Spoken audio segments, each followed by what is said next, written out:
jugement appartient, chacun a son propre jugement. Alors voilà une dame qui fut à l'époque mariée à feu Didier Arafat. Et après la mort de Didier Arafat, on a vu une certaine complémentarité, une certaine connexion, une certaine relation est née entre elle et Sidiki Diabaté, et on a fait croire que c'est parce que Sidiki était l'ami de Didier Arafat. Mais est-ce que Sidiki Diabaté est le père de Didier Arafat? Est-ce que c'est la mère de Didier Arafat? Tina Glamour, Tina est là, non? La maman biologique de Didier Arafat est là. C'est pas ça? La Chine est là, non? La Chine, c'est les followers, en un mot, ce sont ceux qui ont décidé de porter au Didier Arafat. La Chine est là. Qu'est-ce que la Chine a fait pour elle? Et si la Chine n'a pas fait quelque chose, qu'est-ce qu'on lui reproche? Parce qu'à cette époque-là, lorsque Sidiki est véritablement rentré dans la vie de cette dame, on a vu des actions, on a vu des scènes immondes, immorales à tout point de vue. Les gens en ont parlé, mais personnellement, je me suis gardé parce que ça ne m'intéresse pas, sa vie petite, sa petite vie ne m'intéresse pas. À tel point même que il y a un clip même. Et après, on a vu le petit frère de Sidiki qui s'amourassait encore dans une chambre d'hôtel avec elle, sa sœur. On a vu tout ça en Côte d'Ivoire. Hein. C'est pourquoi quand Chris Yapi a fait son enquête en disant que Dominique Ouattara avait utilisé Sidiki Diabaté pour s'attaquer au Mali, ce n'est pas moi qui l'ai dit. Je n'ai même pas encore écouté ça. Vous pouvez aller, c'est encore disponible, là, ce que Chris Yapi a dit. Comment Dominique, le couple Ouattara, avait utilisé Sidiki contre le Mali. Rappelez-vous, lorsque il faisait sa publicité Bercy, et pendant ce temps, nous avions de sérieux problèmes, et avec la Côte d'Ivoire, et avec la France. Mais lui, c'est pourquoi j'ai été gêné quand je vois, c'est vrai, la mort frappe à tout le monde. Dans la mort, on doit être solidaire. Mais il y a des propos quand même, quand on est solidaire, on ne tient pas. Moi, quand je vois notre Premier ministre souvent, il tient certains propos, je me pose la question, est-ce qu'il est en train de faire campagne pour lui-même? Parce que je me dis qu'on dirait qu'il est en train de préparer un terrain pour lui. Parce que c'est sorti souvent, mais ça frise un peu. Ça gêne un peu, le Premier ministre. Je n'ai rien contre Sidiki. Au contraire, quand nous on l'appelle, il court, il vient. Parce qu'il sait comment il gagne avec nous. Si vous êtes ami de Sidiki, parlez-lui de la famille Keïta. Il sait très bien qui on est. Il y a beaucoup de Keïta au Mali, mais il sait très bien de quelle famille Keïta il s'agit. Posez-lui la question. Nous, on ne discute pas le cachet de Sidiki quand il doit faire manifestation chez nous. Ce qu'il dit là, si on ne donne pas le double, on ne discute jamais. 5 francs, on n'en est pas dessus. Au Mali, très peu de personnes font ça. Hein. Mais vous n'allez pas le voir courir chez nous tous les jours comme on le voit souvent, il aura 12, ces trucs-là. On fait pas. Non, non, non. Nous, ça, c'est un besoin ponctuel, on l'appelle, ça s'arrête là. Mais regardez. On a vu le frère de Sidiki avec la sœur de Carmel. Et quand Chris Yapi dit que Dominique Ouattara avait utilisé Sidiki, je n'ai pas voulu regarder parce que c'est des choses que j'ai vues venir il y a longtemps. Très souvent, quand je dis Chris Yapi, je suis vraiment un doyen dans ce domaine-là. Tu fais les enquêtes, c'est bien, mais il reconnaît que Keïta, là, c'est pas camarade de quelqu'un sur les réseaux. Il y a longtemps, j'ai parlé de ça. Quand il avait décidé d'aller rester en Côte d'Ivoire, après avoir agressé une de ses anciennes copines, on l'avait mis en prison, vous vous rappelez, il a fait la prison à sa sortie, il allait en Côte d'Ivoire. Moi, j'ai estimé que c'était normal. Il fallait vraiment qu'il aille se ressourcer, oublier cette mésaventure et puis revenir à des meilleurs sentiments. Donc, quand il allait, personnellement, j'étais d'accord. Je n'avais rien contre ça. Mais au moins, il faisait son Bercy, là. Je suis sorti, j'ai dit, bon, vous les Maliens, j'ai un problème avec vous. L'ensemble des Maliens, sans distinction, à l'exception de nos autorités. J'ai dit, voilà, il y a une seule dame, Awa Bako Diabaté, qui se bat pour le Mali. Je n'ai pas encore vu un Malien se lever pour dire, Awa, tu as besoin de quoi pour que je te soutienne au regard du combat que tu mènes. J'ai dit, vous n'avez pas fait ça. À l'époque, j'avais dit, j'aurais souhaité que les artistes maliens forment une coalition avec les artistes du Burkina, du Niger, et puis entreprendre une tournée dans les 3 pays. Et dans chaque pays, les bénéfices réalisés seront donnés soit aux parents des victimes militaires et civiles, soit comme sous forme de dons aux forces armées pour acheter plus d'équipements. J'ai dit, j'aurais souhaité voir Siriki, Salifou Keïta, les Tikenja et autres, bon, Tikenja et les Ivoiriens, évidemment, et cette fille-là aussi, là, Larare ou bien quoi, là, Mariam Ba, toutes ces merdes-là qui, je ne suis personne, hein, mais quand vous les voyez sur les réseaux, elles sont là pour montrer qu'elles ont l'argent. Mais c'est dans le laboratoire pour changer leur visage. Le jour où j'ai vu cette fille-là sans maquillage, j'ai dit, subhanallah, j'ai tourné mon visage. J'ai dit, donc sans maquillage, c'est comme ça, tu es. Et mais c'est à cause de celle-là que des Maliens sont prêts à mourir. Béguiné, tout ça et autres là. J'ai dit, mais elles n'ont jamais pris l'initiative sur elles. Ces femmes artistes. Mais toujours, je suis à New York, je suis à Paris, je suis à Londres, je suis en Côte d'Ivoire. Mais jamais on les a vus donner un centime aux forces armées du Mali. Après mon intervention sur Siliki par rapport à son histoire de Bercy, ils ont fait remonter ma vidéo. 2 jours après, Siliki est sorti, il a fait une intervention. Ce jour, je vous ai dit. Il est à cause de moi, il a lancé un défi, mais ce défi-là, il ne pourra pas le réaliser. C'est pas tous les garçons qui lancent ce défi et puis ils réalisent. Tu n'es pas un chef Keïta. Il dit, les bénéfices qu'il va réaliser sur Bercy, il va donner à l'armée malienne. J'avais un seul Malien qui me dit que les bénéfices de Bercy, de Sédégui Diabaté, qu'il a donné ça à l'armée malienne. J'avais un seul Malien pour venir me dire ça. Mais après mon intervention, il a cru qu'il allait se donner, parce qu'il avait dit ça, parce qu'il avait peur que mes propos n'empêchent les Maliens d'aller le regarder à Paris. Il ne voulait pas perdre, les gens peuvent payer ton billet et puis ne pas aller. Donc il a fait ça, les gens sont partis. Mais 5 francs, il n'a pas donné. C'est dit que je parle de Sédégui. Alors, je plante le décor pour que vous compreniez bien ce qui est en jeu.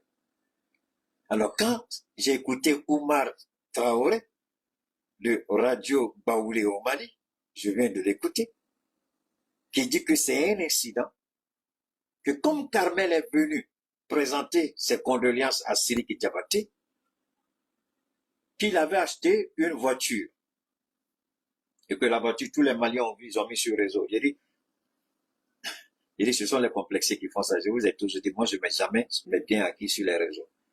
Alors, on dit il a mis sur les réseaux. Et que lui, il a même dit qu'il serait souhaitable pour Sidiki de commencer à investir comme Issoundou l'a fait, comme Salif Keita l'a fait, comme Tikenja l'a fait, comme Alpha Blondy l'a fait, que Sidiki commence à investir au lieu d'acheter ces gens. Bon, il a parlé de cette voiture. Et il dit que c'est cette voiture que Carmel Sama, avec son chauffeur, je crois que Sidiki a donné la voiture à Carmel Sama qui voulait faire un tour. Et que c'est dans la manœuvre que la voiture a reçu 3 balles. C'est là, c'est ici, là, où tous les Maliens, même nos autorités militaires sont passées à côté. C'est ici qu'on a besoin de réfléchir. Et moi, je me pose toujours la question. Comment ces choses qui sont si évidentes pour Keïta, c'est compliqué pour les grosses têtes avec les gros diplômes de comprendre ça. 1. La maison de Sidiki Diabaté, la maison de son père, est juste apposée à un camp. En temps normal, personne ne gare sa voiture devant ce camp ou fait des manœuvres devant ce camp pour une question de sécurité au regard de ce que nous traversons aujourd'hui. Ça, c'est un premier point. Je vais vous ramener en Côte d'Ivoire. Pour tous les Ivoiriens, vous connaissez le camp Galini. Vous connaissez le camp Agban. Les camps militaires, Bondoko, Bouaké, Korogo, vous connaissez partout se trouvent les camps militaires. Dites-moi, est-ce qu'il y a un Ivoirien ou un étranger assez culotté pour prendre sa voiture, vitesse en trompe, et puis aller tourner devant Agban, s'ils n'ont pas arrosé? On peut imaginer que la voiture est bourrée d'explosifs. On peut dire c'est un attentat suicide, c'est un camion suicidaire, comme on appelle dans les pays occidentaux, camion bélier. Donc tout de suite tu es neutralisé. Le chauffeur tout de suite est neutralisé. Ça, ce sont les consignes sécuritaires. Pour tous ceux qui connaissent le camp Agban, je m'arrête là, la gendarmerie d'Agban, ou le camp Akwedo, ou, comment on appelle ça, l'état-major des forces armées, qui est juste entre Adjamé et le plateau, pour ceux qui connaissent bien Abidjan. Hein. Alors dites-moi, comment vous allez vous permettre de faire une certaine manœuvre devant le camp Gallieni, devant le camp d'Akwedo, devant le 43e Vima, à Port-Boué? Alors, comment on peut faire ça? Est-ce qu'il y a un Ivoirien garçon qui a culotte, qui est sûr qu'il est garçon, tout est pile en lui, qui peut aller faire une telle manœuvre devant le 43e Bima à Port-Boué? Il n'y en a pas. Moi, je demande à nos autorités vraiment d'arrêter. Moi, j'appelle ça un petit jeu qui est très dangereux. Cette fille-là, elle sait très bien ce qu'elle faisait, Carmel. Alors, quand j'ai écouté Oumar Traoré, qu'est-ce qu'il a dit? Que c'est le chauffeur de Carmel qui conduisait la voiture de Siriki. Alors, la question que je me pose,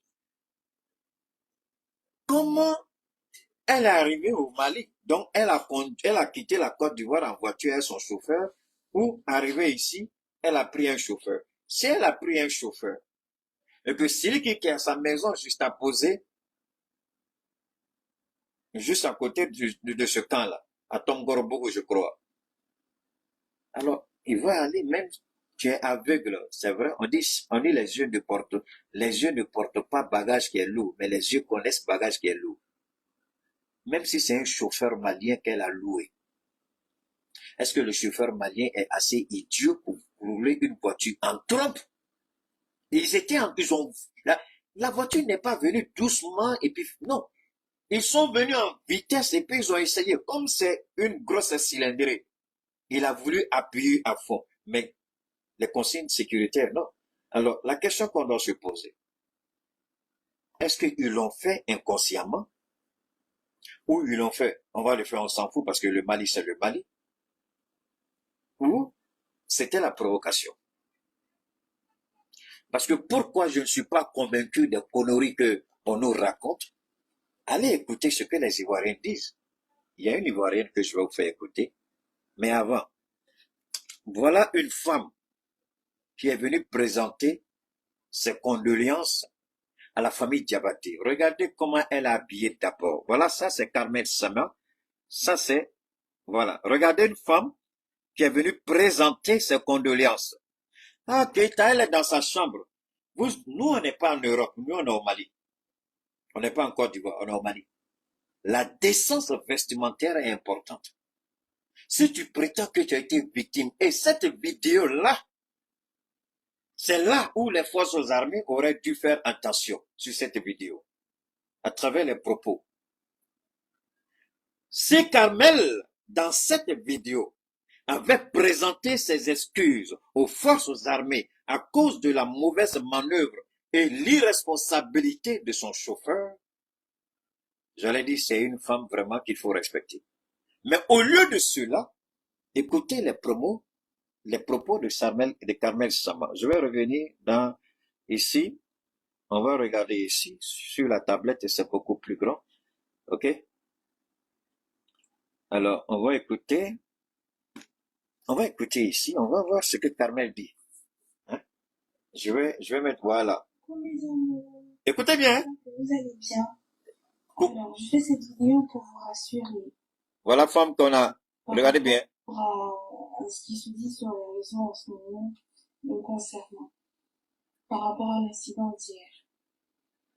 Et voilà, je vais bien grâce à Dieu. J'ai reçu plein d'appels, plein de messages de mes proches, tout le monde est en panique. Bon, alors, regardez ici. Et là, jusqu'à présent, elle ne reconnaît pas sa responsabilité inconsciente d'avoir provoqué celui qui était de garde. Donc, elle ne reconnaît même pas qu'elle a fait une erreur. Elle ne reconnaît même pas. Elle n'assume même pas sa responsabilité. Elle ne dit même pas que ce qu'on a fait est mauvais. Elle passe sous silence son inconscience notoire, son incapacité morale à reconnaître sa bêtise, et elle dit, coucou mes amours, je vais bien, je vais bien. Toi, tu vas bien, on s'en fout que tu meurs pas, ça va nous dire quoi? Mais la bêtise que tu as faite là, c'est par rapport à ça que Keïta parle. Regardez bien. Coucou mes amours, je vais bien, j'ai reçu plein. Mais là, elle a provoqué quelque chose. L'incident, elle n'en fait pas cas. L'incident, c'est un faux problème. C'est elle, sa vie est plus importante que d'avoir provoqué un incident de ce genre. Alors, vous avez vu les petits Ivoiriens ratés pervers là, se donner à cœur joie, insulter, attaquer. Alors, voilà quelqu'un qui est venu présenter ses condoléances à son soi-disant ami et frère Sidiki. Et voilà comment elle sort. Quand tu viens présenter condoléances là, il faut respecter au moins la famille à qui tu viens faire ça. Il faut t'habiller de façon décente. Alors ça ici, alors c'est quelqu'un qui vient d'échapper, hein, selon les Ivoiriens, c'est quelqu'un qui vient d'échapper à un attentat, à une tentative d'assassinat. Alors, quand vous écoutez Serou Traoré, il dit que quand ils ont pris la voiture de Sidiki, le chauffeur a appuyé à fond et puis allé faire une manœuvre devant le camp.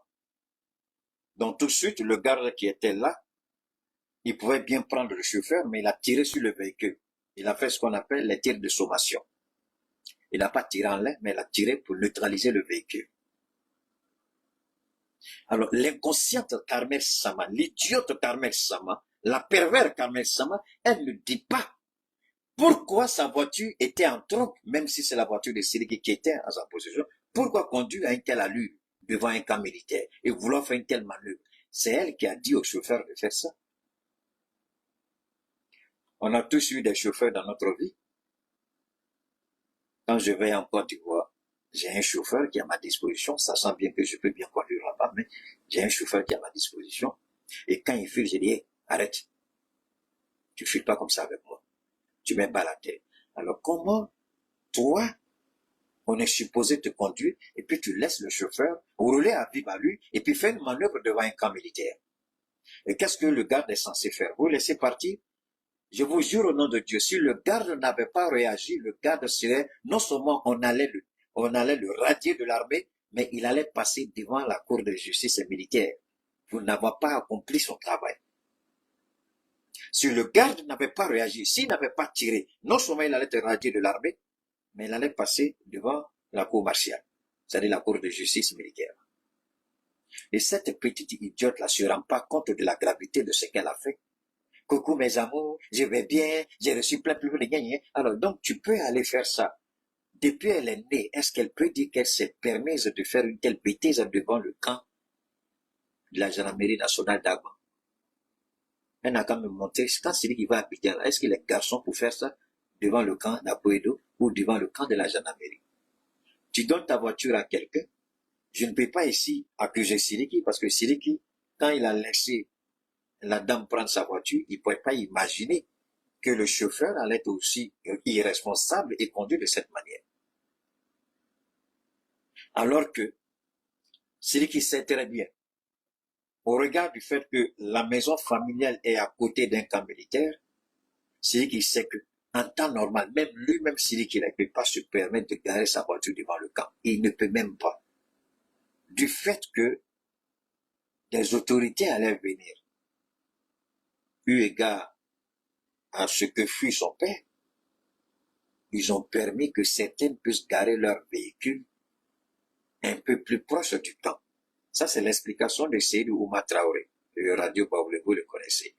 Donc, eux, dans la voiture, même si ce n'était pas un camp militaire, oublions un instant que c'est un camp militaire.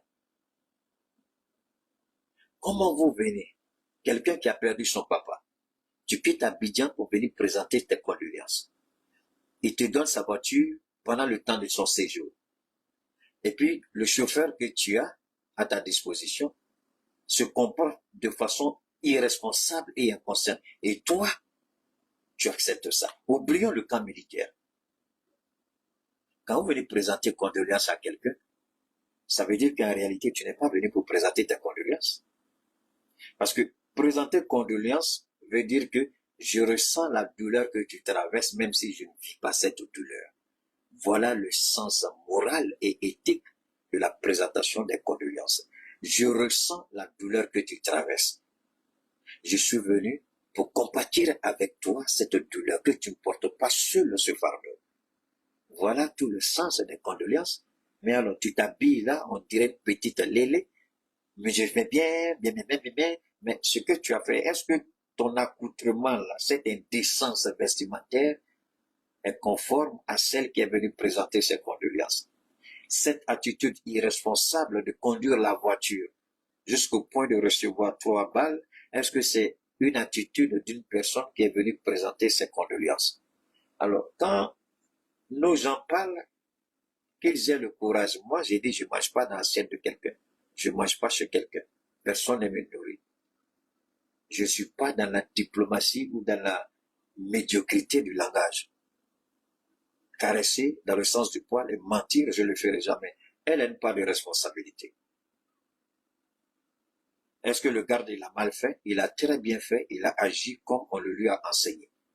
Il aurait pu le descendre, il ne l'a pas fait. Il a tiré sur le véhicule pour immobiliser le véhicule. Alors, s'il a tiré sur le véhicule, posez-vous la question. Dans quelle vitesse était le véhicule et quel genre de manœuvre ils ont fait devant le camp militaire? Elle ne se remet pas en cause. La hiérarchie militaire devrait se poser toutes ces multitudes de questions et interpeller la jeune dame.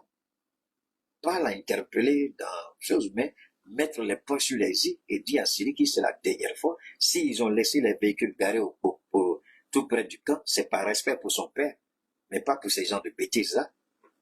Alors, vous faites ça, et puis demain, petit terroriste, lui aussi vient avec sa voiture chargée d'explosifs, ils fonce sur vous. Vous allez faire comment? Parce qu'aujourd'hui, au Mali, on prend le temps quand même de faire beaucoup attention sur certaines pratiques, sur certains comportements.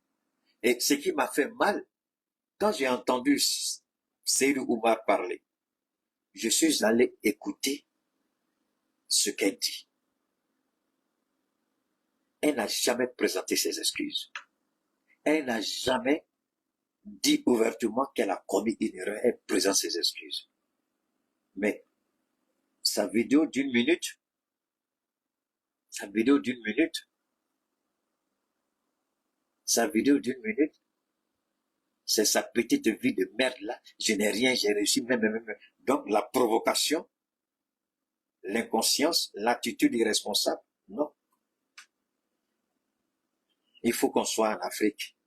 Si on veut construire un état de droit, on veut être un état respecté, il y a des comportements que nos autorités doivent commencer à adopter. Ici, aux États-Unis, avant que celle-là, elle sache que vraiment, elle n'a rien fait de bien ou de mal, elle allait être interpellée et une enquête forcément allait être ouverte pour établir la vérité. En Europe, dans tout ce qu'on appelle diplomatie occidentale, on n'est pas d'accord avec eux, mais il faut reconnaître le mérite que ces gens d'incidents ne passent jamais chez eux comme ça. On n'est pas obligé de faire comme eux. Mais nous sommes dans une situation qui nous oblige de faire très attention. Parce que ici, là, c'est une Ivoirienne. Et tout le monde sait quelles sont les tensions tendues entre la Côte d'Ivoire, le Burkina et le Mali. Au moment où on vous parle, ils sont en train de barricader leurs frontières Mali-Burkina. Comme nous aussi, nous sommes en train de barricader nos frontières Burkina, Mali, Côte d'Ivoire. Alors quand celle-là vient faire des bêtises chez nous, et puis on essaie de passer sur les réseaux pour dire, ah non, elle ne savait pas, ils ont fait ça, et puis on dit c'est passé, il n'y a pas enquête. Moi, Cheikh Oumar Keïta, j'ai dit non.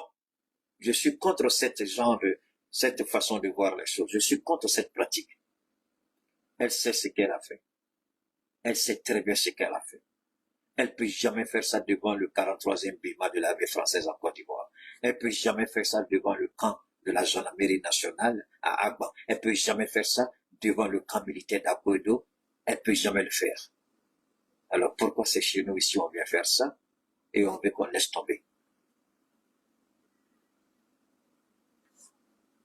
Sidiki n'est pas responsable de ce qui est arrivé. C'est elle. L'entière responsabilité, c'est elle, son inconscience. Vous n'avez qu'à regarder la vie perverse de cette jeune fille pour comprendre qui elle est. Donc, ce qu'elle a fait, c'est très bien. C'était de la provocation. Je répète, c'était de la provocation. Tu viens présenter tes obsèques à quelqu'un, il te donne sa voiture pour faire tes courses, et tu te comportes comme une irresponsable devant un camp militaire. C'est quoi ça? C'est pas de la provocation. Parce que le Mali, c'est un état de non-droit. On peut faire ce qu'on veut ici. Ce qu'elle a fait là, elle peut faire ça en Côte d'Ivoire. Posons-nous les bonnes questions. J'ai rien contre elle. Qu'est-ce qu'elle peut m'apporter? Qu'est-ce qu'elle a d'extraordinaire que moi, par la grâce de Dieu, je ne peux pas avoir si je le désire? Qu'est-ce qu'elle a d'exceptionnel? Rien du tout. Elle n'est même pas sur le point, je veux dire, de la décence morale féminine en ce qui me concerne. Elle n'est même pas sur la page, elle n'est même pas calculable au regard de sa vie qu'elle mène, qui pour moi, c'est Dieu qui va décider avec elle. Mais je dis que nos autorités arrêtent certaines choses parce qu'ici, là, moi personnellement, je ne suis pas content. Au nom de Dieu, si c'est un Ivoirien qui avait fait ça en Côte d'Ivoire, ah, ça veut dire que c'est le pain béni pour les autorités ivoiriennes. Juste pour se venger d'Assimi Goïta. Ils vont te faire regretter ce que tu as fait. Ils vont dire que tu es venu. Tout de suite là, le procureur va sortir. Ils vont sortir tout de suite là. Une note. Action terroriste. Tout de suite en Côte d'Ivoire. Si un Malien se trompe pour faire ce qu'elle a fait, en Côte d'Ivoire, en un temps, deux mouvements, tout de suite le procureur va lire un communiqué. Tu es mis en examen pour tentative d'action terroriste.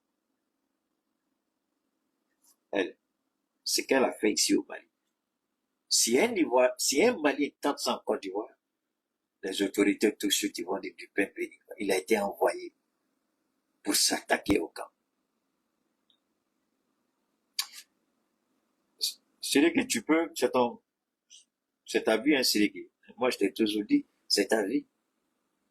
Mais la vie, là, ici, là, ce n'est qu'un bref passage, un court instant. On prie que Dieu, par la grâce de Dieu, que Dieu accorde son pardon à ton papa Siriki et qu'il repose en paix, ainsi que tous les musulmans. Tous ceux qui craignent Dieu, qui vénèrent Dieu, que ton papa repose en paix. Que Dieu lui accorde sa grâce et sa faveur. Je ne m'étais pas précipité pour te présenter mes excuses, mes condoléances, pardon. Je ne m'étais pas précipité pour le faire parce que j'ai un moment opportun pour le faire. On peut ne pas présenter ses excuses immédiatement, mais prier pour la personne au fond de soi-même pour que cette personne repose en paix. Présenter ses excuses, ce n'est que un témoignage des relations que nous avons, mais ce que vous faites dans votre cœur, c'est ça qui est plus important. Les gens d'amis que tu fréquentes à Sidiki, tu es jeune, on le dira, mais tu n'es pas assez idiot pour te déshabiller et marcher nu dans la rue, donc tu sais ce que tu fais. Ça, ces gens de fréquentation-là, faut faire très attention. Tu peux les garder comme fréquentation, mais quand tu reçois ces gens de personnes chez toi, dans ton pays, fais en sorte que ces gens-là respectent la loi de ton pays. Parce que toi, Sidiki, malgré que tu sois dans les grâces d'Alassane Ouattara, de Dominique Ouattara, tu ne pourras jamais te permettre de faire certaines erreurs en Côte d'Ivoire. Quand Karim Keïta, le fils d'Ibrahim Baka Keïta, qu'il repose en paix, quand Karim Keïta allait en boîte de façon inconsciente, et puis il s'est attaqué à un Ivoirien, et puis Ahmed Bagayoko, Alassane Ouattara a averti Ahmed Bagayoko, et puis il a mis Karim Keïta en garde. Attention. Depuis cet incident-là, jusqu'à la date d'aujourd'hui, Karim Keïta, personne ne sait où il est. Mais il est en Côte d'Ivoire, il a disparu. Donc quand tu envoies tes amis ici, celle-là, c'est ton choix. Mais elle a la déchéance morale. Regarde la tenue qu'elle porte, quelqu'un qui est, d'après elle, sorti d'un incident. Regardez comment elle est habillée. Moi, j'ai un problème avec les femmes qui s'habillent comme ça et se bavardent sur les réseaux. J'ai un sérieux problème avec ça. Détestez-moi les femmes. Ça ne changera rien. La femme, elle doit savoir s'habiller. La femme, elle doit savoir se faire respecter. Quand tu prends quelqu'un comme ça, là, elle vient chez toi présenter ses condoléances là. parce que tu as perdu ton papa. Et puis regarde comment elle est. Alors quel genre de condoléances tu penses que ça la c'est?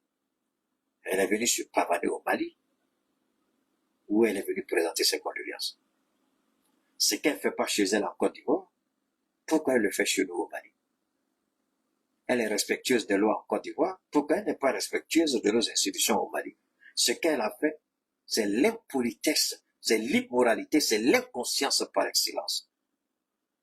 Même s'il n'y avait pas un camp militaire, quelle est cette façon de conduire la voiture la nuit? Pour quelqu'un qui est venu présenter ses condoléances, quelle est cette voiture, quelle est cette manière de conduire une voiture? Quand tu viens présenter tes condoléances, il y a le comportement, l'attitude, tu respectes celui qui est mort, tu respectes sa famille, tu respectes celui que tu es venu voir. Quel respect ici, c'est là t'a accordé celui qui... C'est à cause de ça tu cries, tu dis tu es le plus grand chanteur en Côte d'Ivoire et au Mali, c'est ça? Et puis voilà tes fréquentations. Il y a un problème qui dit, dis-moi avec qui tu marches, je vais te dire qui tu es.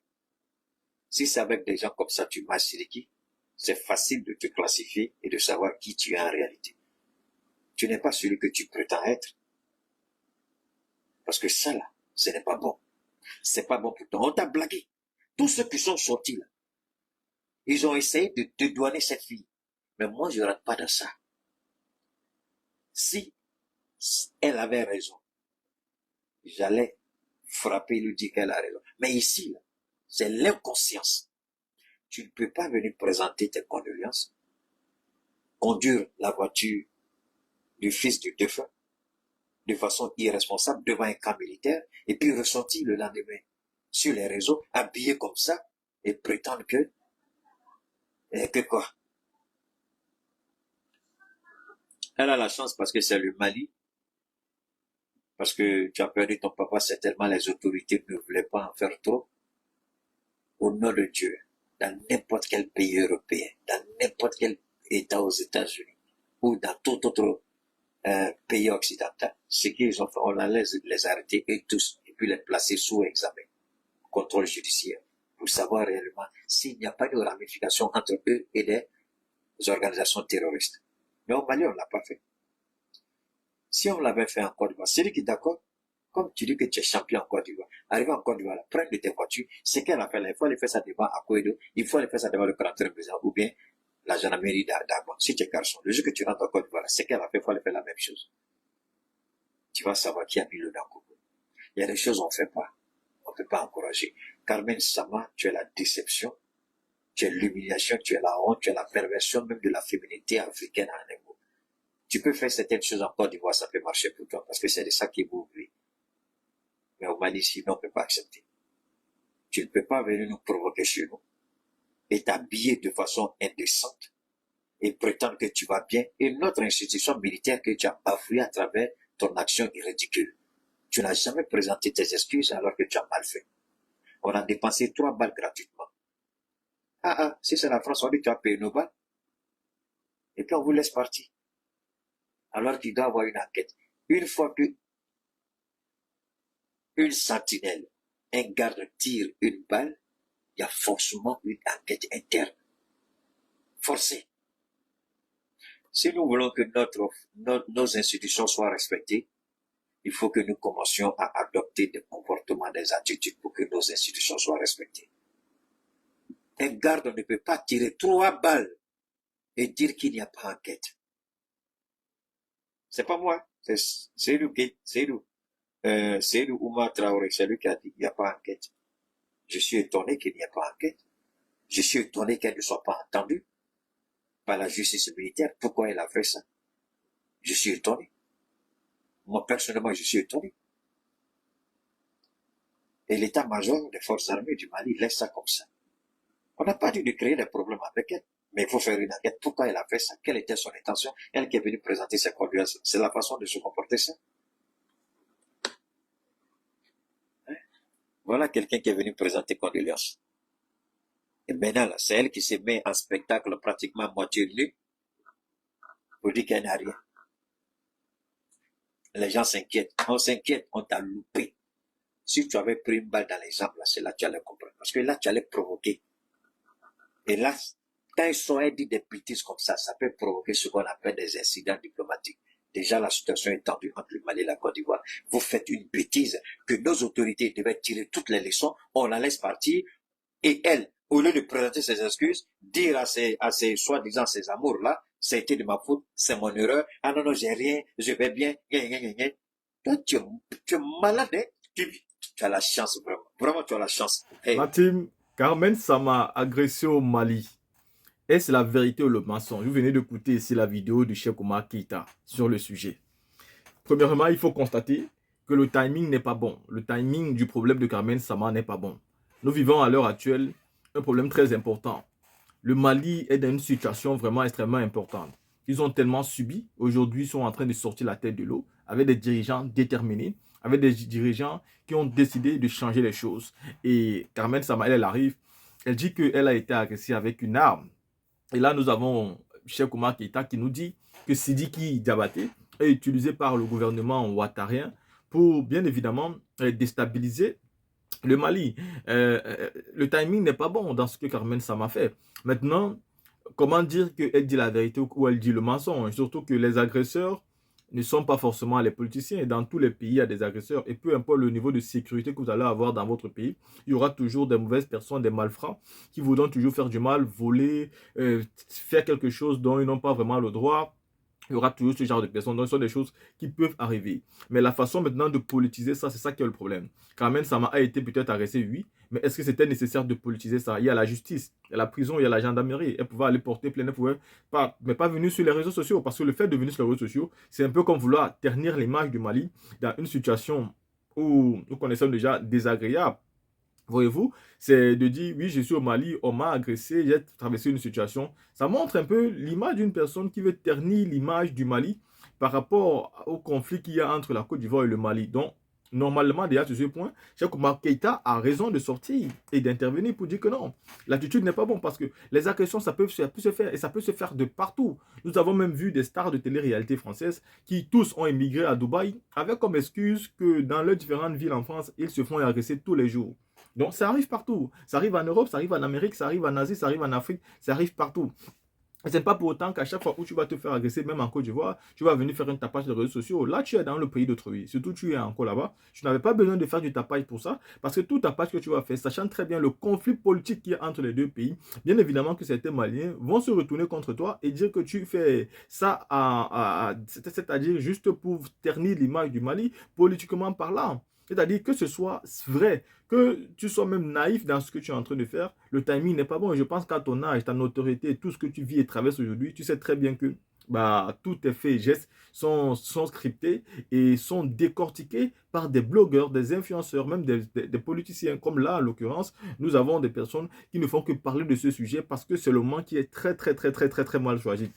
Donc, est-ce qu'elle a vraiment été agressée? Ça, on ne peut pas dire oui ou non. C'est possible ou pas qu'elle a été agressée. On n'a pas les preuves, donc on ne peut pas apporter une contre-vérité par rapport à ça. Maintenant, le moment où elle vient faire ce buzz-là, est-ce que c'est bon? Le timing est mauvais. Ah, et pour terminer, est-ce que c'était nécessaire de le faire comme ça sur les réseaux sociaux? Je pense que non. Compte tenu du conflit qu'il y a entre les deux pays, ce n'est pas le bon moment. Elle a fait une erreur et je pense que reste à savoir maintenant si c'est vrai ou faux. Maintenant, dans le cas de Sidiki Diabaté, qui serait utilisé par le gouvernement Ouattara pour pouvoir... Ça aussi reste à voir. Surtout que Sidiki Diabaté a toujours joué dans les deux tableaux.